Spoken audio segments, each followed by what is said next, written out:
Ended up missing our particular house by about 3 blocks. Lance Maxwell is talking about the devastating EF5 tornado in Moore, Oklahoma last year. It had peak winds estimated at 210 miles per hour and killed 24 people. It cut a 17-mile-long path and at one point was 1.3 miles wide. Maxwell normally chases these violent storms for a living, snapping pictures like this. But this time, the storm was chasing him. It was a little different situation when it's coming for your house. I mean, it's just emotionally very, very difficult to go through. The U.S. sees some of the most violent and destructive storms in the spring, sometimes producing large tornadoes. In fact, less than 2 weeks after the Moore, Oklahoma tornado struck, another hit El Reno, about 30 miles away. The El Reno tornado ended up being the widest tornado recorded in history. Both towns, in fact, the entire state of Oklahoma, lie in a place called Tornado Alley.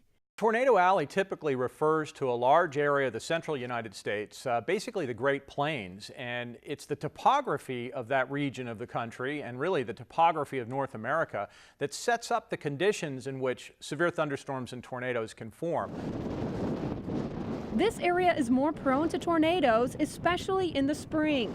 Greg Carbon is a meteorologist for NOAA's Storm Prediction Center. He says it's when the ingredients collide in this area that oftentimes create the perfect storm. The Rocky Mountains across the western United States and then the Gulf of Mexico providing warm, moist air.